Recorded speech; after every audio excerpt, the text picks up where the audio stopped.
आदि सदगुरु, सर्व आत्माओं के सदगुरु, सर्व सृष्टि के सदगुरु, सदगुरु सुखराम जी महाराज ने धन्य हो, धन्य हो, धन्य हो। राम राम।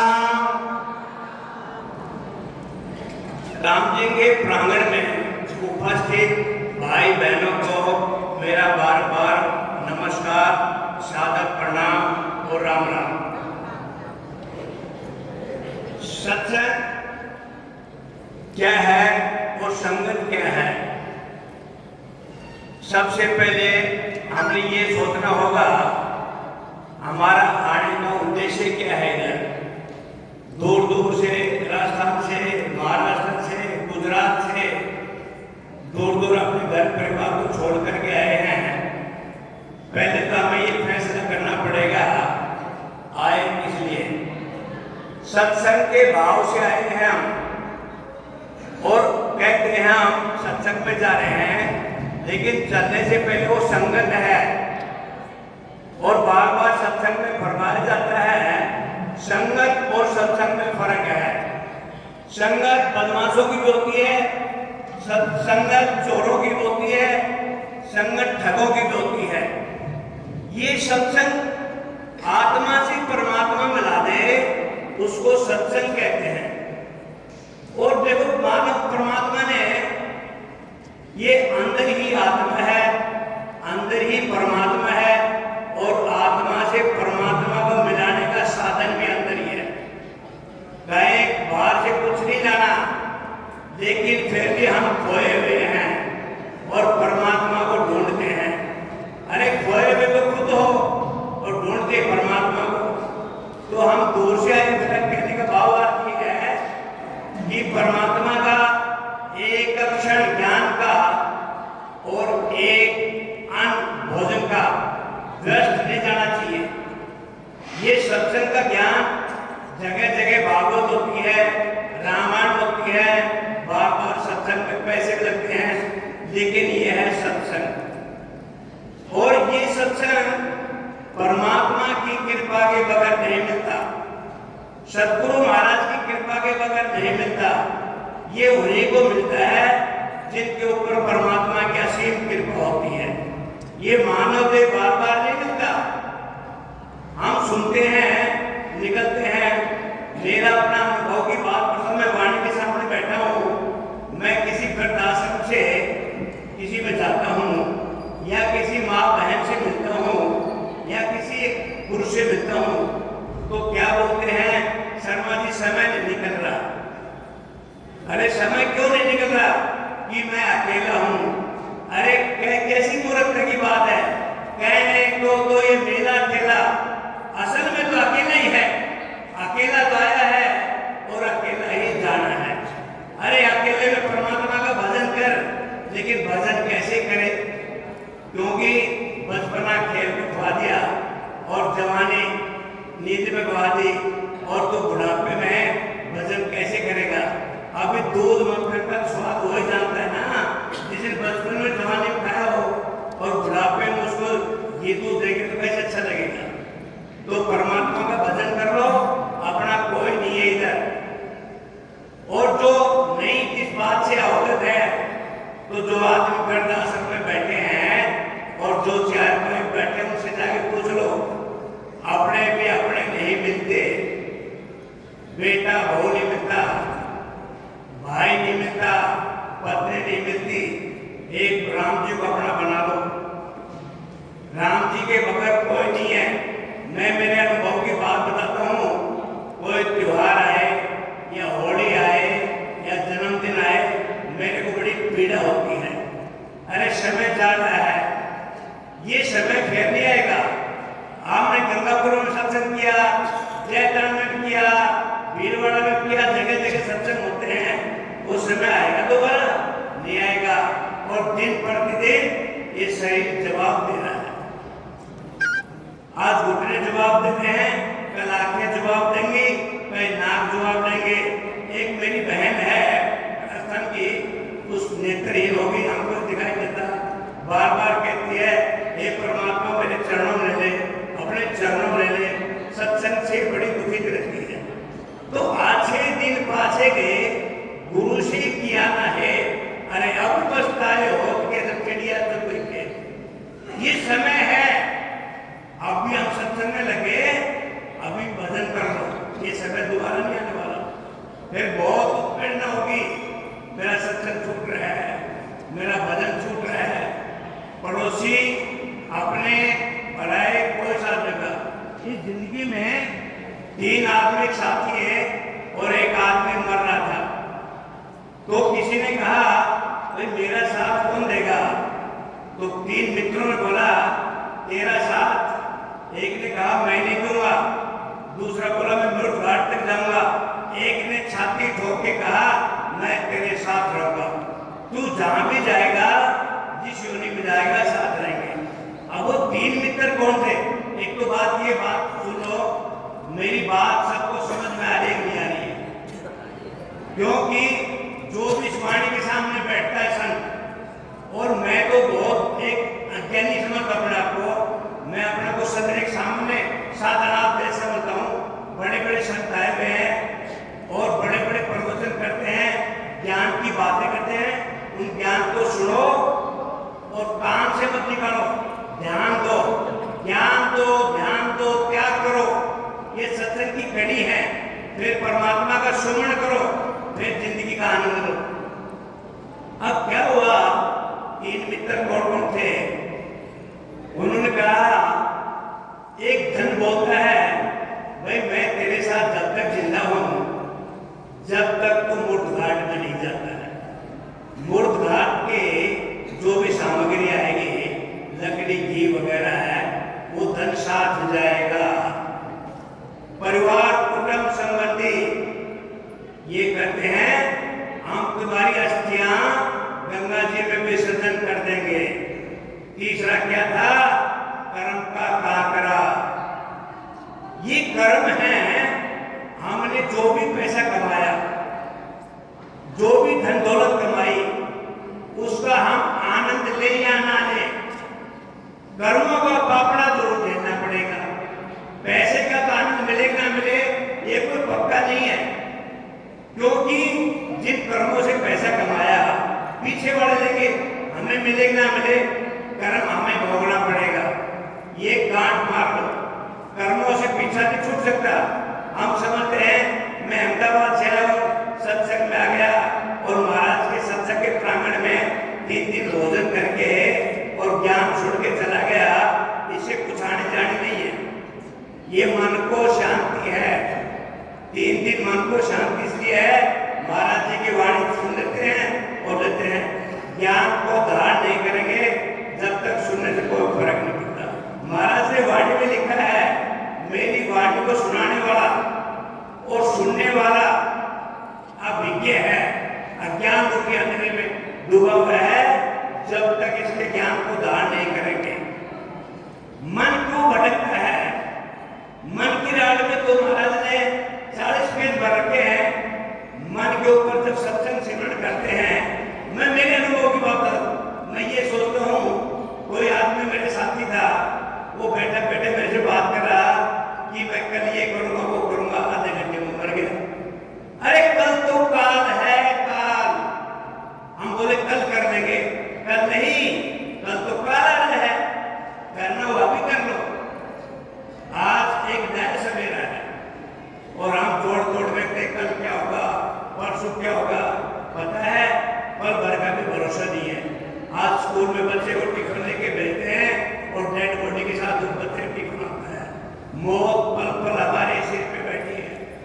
तो उस परमात्मा का भजन याद कर लो। ये जवानी, ये पैसा, रहीम जी ने कहा था संत मिलन और हरि कथा। संत मिलन और हरि कथा, इधर संतों का मिलन भी है और हरि कथा भी चल रही है। तुलसी दुर्लभ दोय, शुद्ध धारा और लक्ष्मी, पापी कभी होय। किसी को बेटे का अहंकार, किसी को धन का अहंकार, किसी को पत्नी का अहंकार। ये तो पापी के घर में होता है। मूर्ख, तू परमात्मा का भजन कर ले। तेरे साथ क्या कहते हैं कबीर जी? कबीरा तू एक है, पण यारी अनेक, बर्तन में ही खेद है,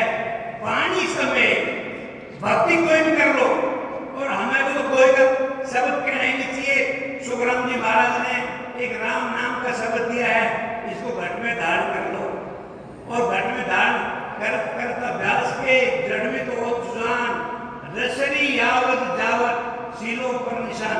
अभ्यास तो करो। कृष्ण भगवान ने कहा था अर्जुन को अविनाशी हो, अब तू सविनाशी का भजन कर। इस मोह माया से पीछा छुड़ाना चाहता है, इस बहुसागर से बाहर जाता है। तो अर्जुन ने कहा हे महाराज मेरा मन भटकता है। तब कृष्ण ने कहा बार बार अभ्यास करो, ये मन काबू आएगा, मन कहीं नहीं जाएगा। और मन के ऊपर मौत बढ़ा के रखो 24 घंटे, मौत तो बैठी है, लेकिन हम इस मन को अवगत नहीं कराते। ये अनुभव कर लो कि परमात्मा और मौत हमारे साथ बैठी है। जब तक परमात्मा का साया है, मौत से डरने की जरूरत नहीं है, नहीं तो मौत अपना घेरा डाल देगी और आज समय में हम अपना हिसाब भी नहीं दे पाएंगे। हमारे बेटा बहू भाई बंधु कान दिखा के देखेंगे, पूछो इसे क्या बता रहा, पूछो क्या, क्योंकि उसको तो यमराज की कड़ी पड़ी हुई है, उसको बोलने का मौका नहीं देगा, हिसाब भी नहीं दे पाएंगे। तो समय मिला है, इसको परमात्मा में व्यर्थ मत गवाओ। 3 पहर 5 पहर तू बहुत कमाया और 3 पहर गया सो, अरे पल भर में तूने भजन नहीं किया तो मोक्ष कहां से होए। कर लो हरि भजन। ये तूने बहुत कमाया बंदे, क्या तू लेके जाएगा? कर परमात्मा का भजन, वही तेरे साथ जाएगा।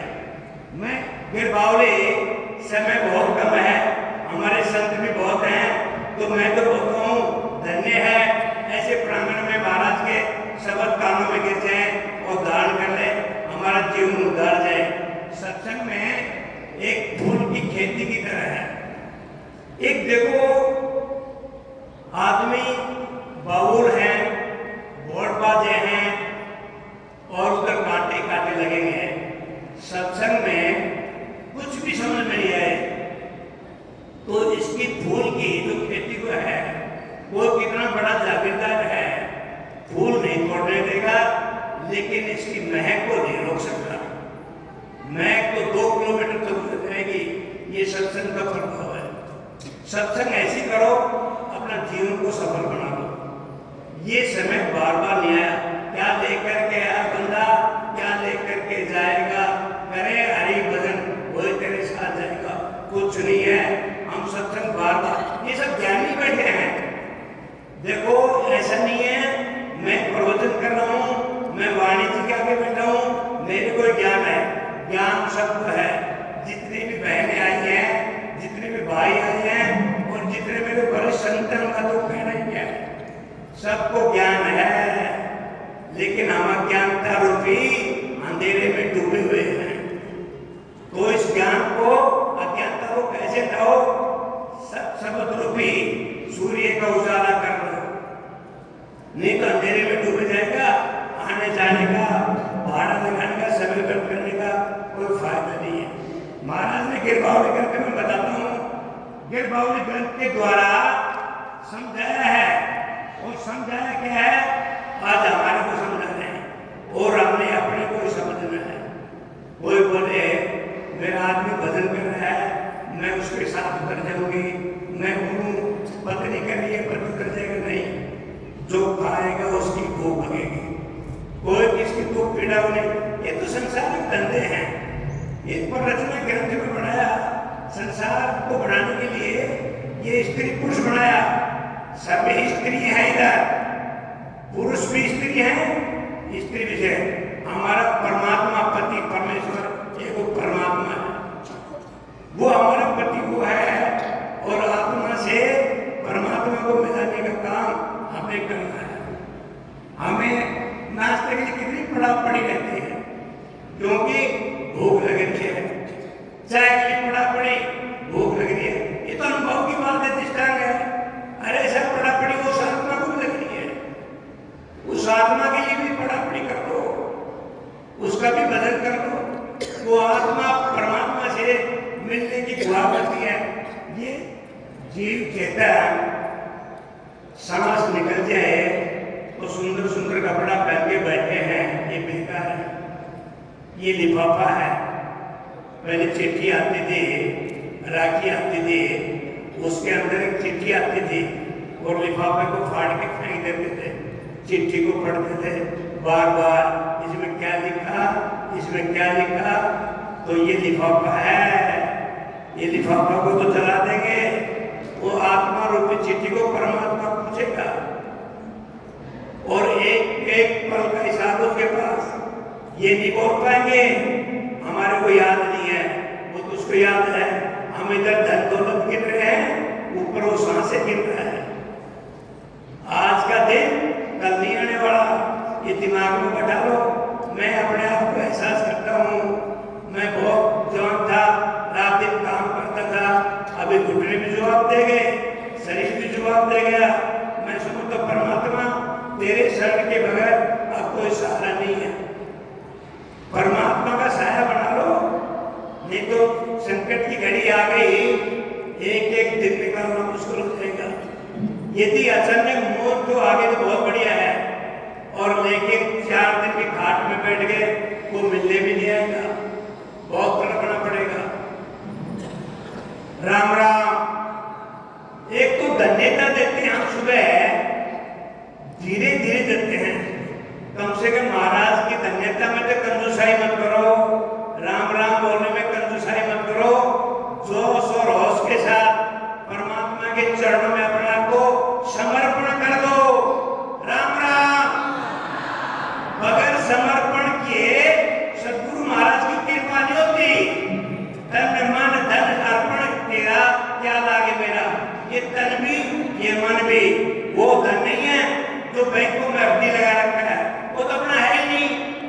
उसको तो और ही को खाएगा बेटा भगवान। आंख बंद होने की जरूरत है, हिसाब अपना आप कर लेंगे, 12 दिन में छोड़ देते। तो ये धन कौन सा, 100 रुपये धन। 1 मिनट में 15 और 1 घंटे में 900, 24 घंटे में 21,660 परमात्मा के सांस ऐसे हैं। एक भी परमात्मा का राम जी के नाम खाली नहीं जानती, सबको पता है ये। बाहर के बड़े अब सत्संग बार क्यों करना पड़ता है। एक गुरुजी लोटा मांग रहे थे, देखो महाराज ने स्पष्ट वाणी में बताया, हजारों दृष्टांत देके समझाया, दृष्टांत के बगैर ये राम नाम घट में उतरता नहीं। तो क्या किया, गुरुजी रोज लोटा साफ करते थे। तो शिष्य ने कहा, गुरुजी बार बार लोटा साफ करते हो, इसका क्या मतलब, रोज क्यों साफ करना। अब गुरुजी ने एक दिन कहा, तो शिष्य को कहा, भाई शिष्य लोटा तो रोज रोज साफ करेंगे जब बात बनेगा।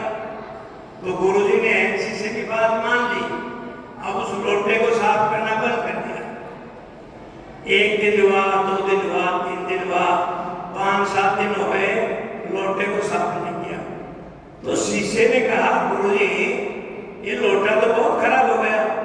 अब शिष्य ने कहा, गुरुजी ने कहा शिष्य को कि लोटा साफ कर लो। अब लोटा को साफ करने लगा, लोटा तो तांबा का था, पीतल का था, स्टील का, वो काला पड़ गया। अब उसको साफ सुबह से शाम तक लग रहा है, उस पर चमक नहीं आ रही। तो शिष्य ने कहा, गुरुजी आप रोज करते थे, वो चमक अच्छी थी, अब तो मैं तो सुबह से लगा हूँ, इस पे चमक नहीं आ रही। तो गुरुजी ने कहा, अरे मूर्ख, ये भावार्थ मेरा ये है, ये स्वरूप रूपी लोटे को डेली चमकाओ, भजन रोज करना पड़ेगा। हम क्या समझते हैं, 1 घंटा सिमरन कर लिया, 23 घंटा खा पी कर करो, ऐसा नहीं है। ये लोटे की तरह रोज चिमकाना पड़ेगा, और नहीं चिमका तो उस पर काई लग जाएगी, फिर बोलेंगे संतों को मेरा भजन देखो, मेरी कला नहीं है, मेरा भजन नहीं चलता। कैसे चलेगा, लोटे पे चमक है तो शरीर पे चमक है। तो हमारे को रोज भजन करना पड़ेगा। हमें रोज भूख लगती है, भजन की भी आत्मा को भूख लगती है, प्यास लगती है, हमें भी उस आत्मा को प्यास लगती है, भोजन के पानी को तलब लगती है ना, ऐसी आत्मा को परमात्मा के भजन की तलब लगती है। तो ये आत्मा बड़ी तड़पती है। ये आत्मा एक शरीर में ऐसा है आंखें भी आराम देती हैं, कान भी आराम करते हैं, मांसपेशियां, ये आत्मा की धड़कन चलती है, वो जीव चेतन चलता है, वो सांस चलते हैं, और वो सांस जगह छोड़ गया तो ये शरीर है ये मिट्टी बन जाएगा, 5 तत्वों का शरीर में नहीं रहेगा। इस शरीर की कीमत कैसे है? इस शरीर की कीमत है ये सांसों से। ये सांस क्या है? कोरोना में जो मर गए ये उनको पता है। तो महाराज फरमाते हैं आते जाते सांस में परमात्मा का भजन कर लो। परमात्मा में भाव से, भाव का नाम ही भक्ति है। यदि भाव ना हो, आदमी बोले मैं आत्मा हूं, तो ये अपाई जाति ये भजन कैसे? नेत्रहीन वो भक्ति। जनक की सभा को उसको नहीं कैसे, लेकिन वो राम का परम भक्त था, जनक को भी तो भाव का नाम भक्ति है। न आंखों से होती है, न नाक से होती है, न ताकत से होती है। भाव का नाम भक्ति। अब मैं कृपा ग्रंथि थोड़ा समझाता हूँ। ये मानव के शरीर, ये माता के गर्भ में उसकी कलाकारी देखो। ये पत्थर को गढ़ने वाला, बनाने वाला इंसान, मूर्ति बनाने वाला इंसान, और प्राण प्रतिष्ठा करने वाला भी इंसान, और दुखों का सिर माथा पटकने वाला भी इंसान। कबीर जी ने कहा था अभी मूर्ति पत्थर पूजे भगवान मिले, मैं पूजूं पहाड़, इससे भली चक्की जो देख किसको है। मंदिर में जाते हो, महाराज ने कहीं नहीं लिखा मंदिर में जाओ, कहीं नहीं लिखा। महाराज ने ऐसे लिखा जैसी भक्ति वैसी शक्ति। मंदिर में, मंदिर के भाव से जाओ। राम जी के मंदिर में जाते हो, राम जी को अपने कंठ में धारण करो। हम क्या करते हैं? अगरबत्ती लगा के चल पड़ते हैं, कोई भावना नहीं होती है। भाव, एक स्त्री पानी लेके आ रही थी, कैसा भाव होना चाहिए? उस स्त्री के सिर के ऊपर 2 घड़ी, 2 मटके ऊपर, हाथ में रस्सा, एक हाथ में पानी की बाल्टी, अपने सहेली से बात कर रही है, लेकिन उसका भाव कहां पर है? 2 घड़ी के ऊपर। मेरी 2 घड़ी का पानी नहीं गिर जाए, मेरी बाल्टी का पानी नहीं गिर जाए, बातें सहेली से कर रही है। तो महाराज कहीं नहीं लिखा है अब अपना गृहस्थ जीवन छोड़ो, कार्यक्रम छोड़ो, गृहस्थ जीवन को पालते हुए परमात्मा में भाव रखना है।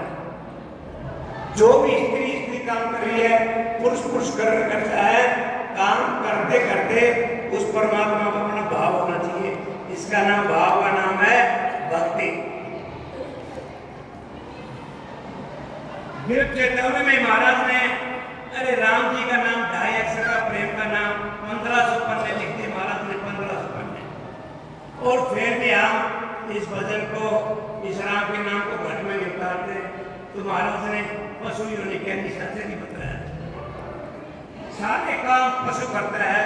महाराज संत ने कभी फरमाया, आपको पता है, मेरे को पता है, ये मैं इधर बैठा हूँ, मैं दूध का धुला हुआ नहीं हूँ, मैं भी आपके अंदर से बैठ के कराया हूँ। लेकिन महाराज की ऐसी श्रद्धा है, ऐसी ताकत है, ये बोलने को खुद मजबूर कर देता है।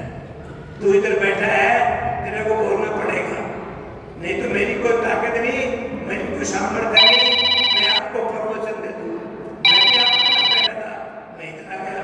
महाराज क्या फरमाते हैं कृपा ग्रंथ में, वो इस शरीर को चेताते हैं, ये मानव देह शरीर बार बार नहीं मिलता, तू क्या कोर करार करके आया और तू कहाँ लग गया, उसके माध्यम बताते महाराज।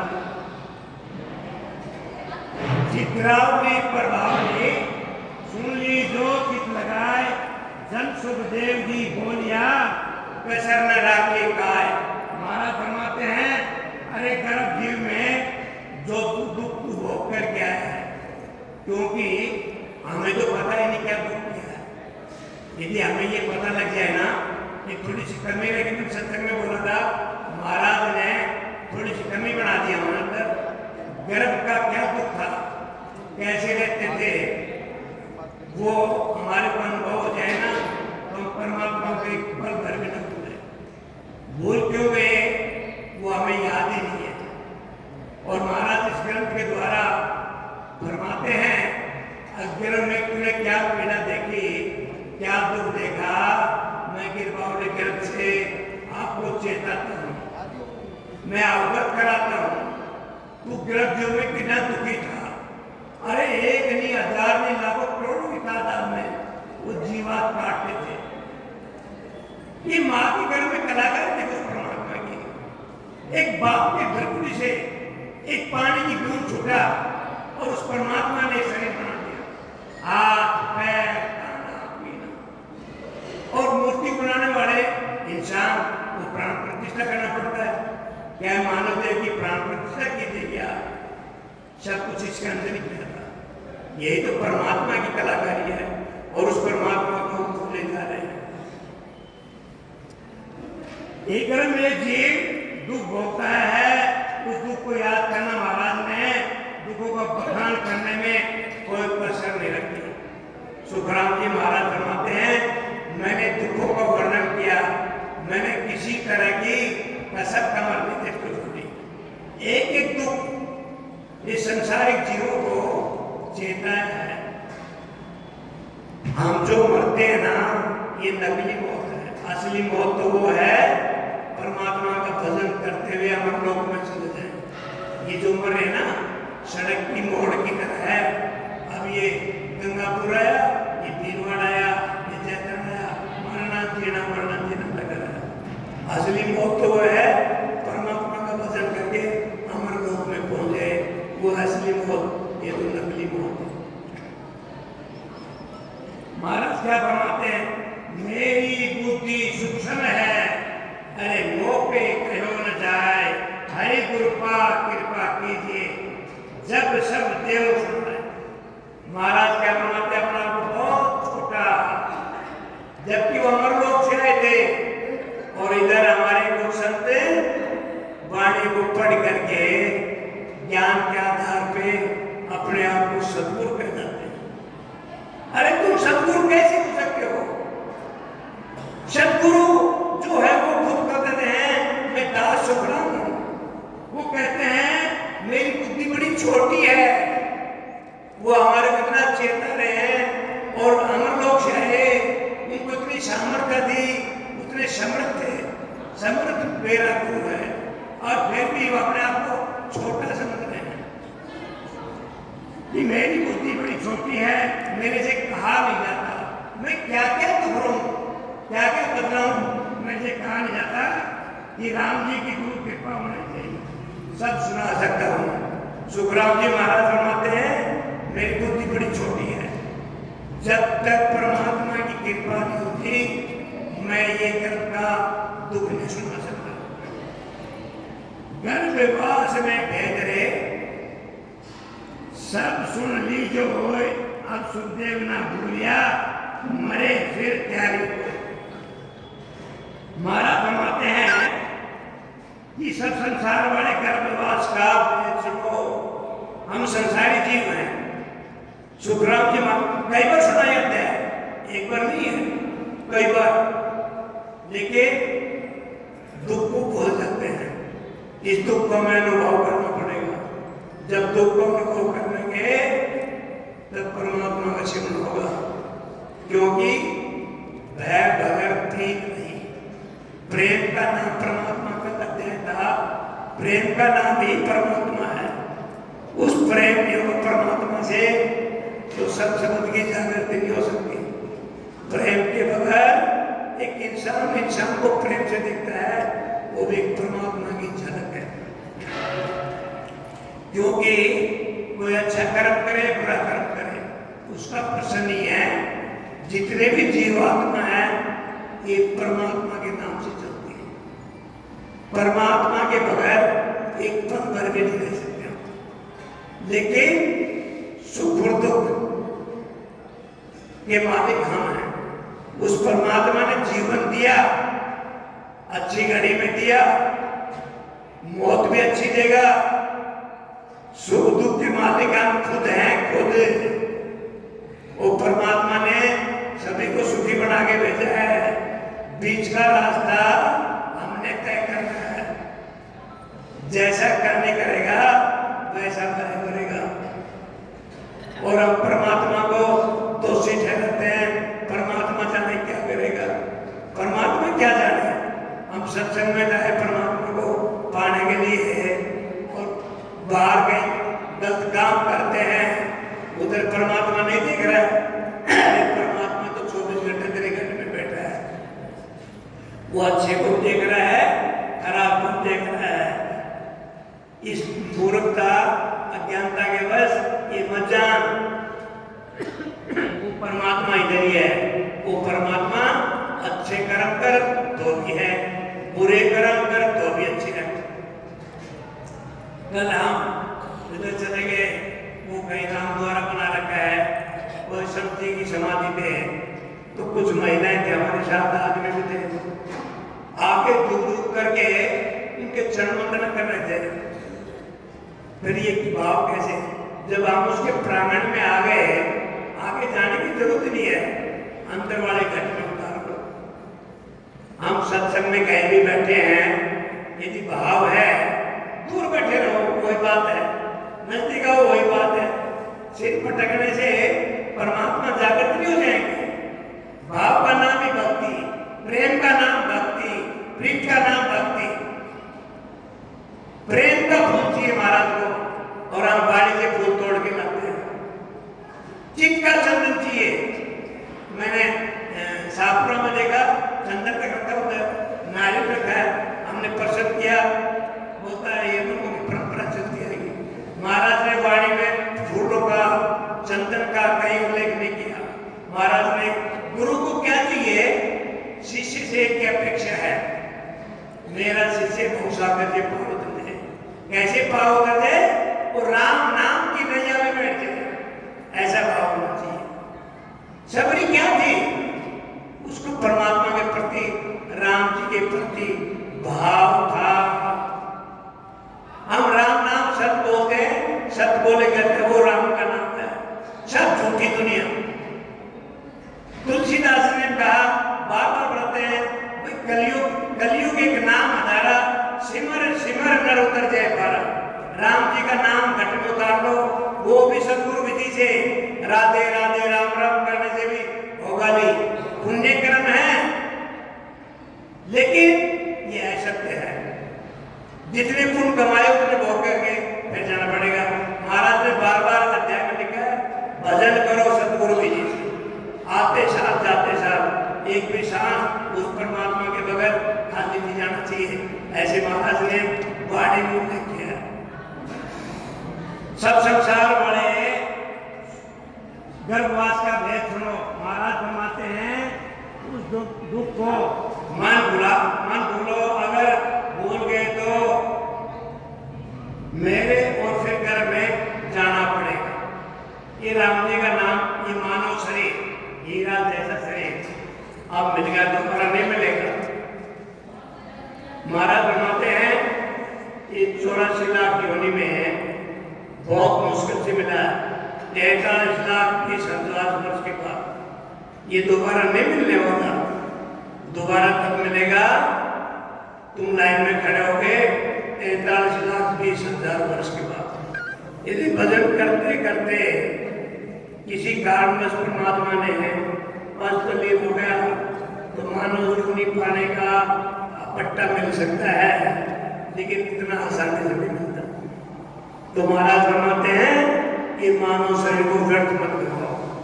आगे लिखा है महाराज ने, जन सुखदेव ज्ञानी सुनो। हमारे को ज्ञानी बताया, ज्ञानी इस दरी में बैठे हैं, राम जी के प्रांगण में आपको ज्ञानी की संज्ञा दी है, साधक की संज्ञा दी है, संतों की संज्ञा दी है। महाराज बताते हैं, जन सुखदेव ज्ञानी सुनो, ले हरि पद समाओ, सब सुख छाड़ो दुख का, ले हरि पद समाओ। महाराज बताते हैं, ये ज्ञानी सुनो, अंतर में विचार करो। अंतर किसमें? ये घट के अंदर। ये हृदय के अंदर विचार करो और जगत के सब सुखों को छोड़ करके परमात्मा के पद का प्राप्ति करो। सब विचारों को छोड़ दो, अहंकार बोलो। ये मानव रूपी घड़ा विषय विकारों से बड़ा है, देर मेर से बड़ा है। इतना कचरा पट्टी बन रखा है, सब शब्द जाने की जगह नहीं है। इसको सब शब्द जाने के लिए इस घड़े को खाली करना पड़ेगा। कई शब्द बोलते हैं मेरा परिवार नहीं छूटता, अहम भाव नहीं छूटता, अहंकार नहीं छूटता। महाराज बोलते हैं ऐसा फरमाया, कुछ भी छोड़ने की जरूरत नहीं है। तुम उस परमात्मा के सब शब्द को पकड़ लो, अपने आप ही छूट जाएगा। छोड़ने की जरूरत नहीं है, छोड़ने का संकल्प कर लो। गुरु जी का हाथ पकड़ लो, सदगुरु के चरण पकड़ लो, अपने आप छूट जाएंगे। छोड़ने की जरूरत नहीं है। विषय विकार मेरा तेरा अहम भाव सब छूट जाएगा, लेकिन एक पकड़ना पड़ेगा, सदगुरु महाराज को। सदगुरु महाराज का हाथ पकड़ेंगे, उनको समर्पण करना पड़ेगा। समर्पण कर दो। हम चिंता में लगे रहते हैं, परिवार का क्या होगा, बच्चों का, एक नया ठक्की बजारी हो रही है, पोता पोती का क्या होगा, इनकी शादी कौन करेगा? क्यों भ्रमित हो रहे हो? अपना आप हो जाएगा। तू परमात्मा का चिंतन करो। चिंता के लिए तू बैठा है। विश्वास का नाम ही परमात्मा है।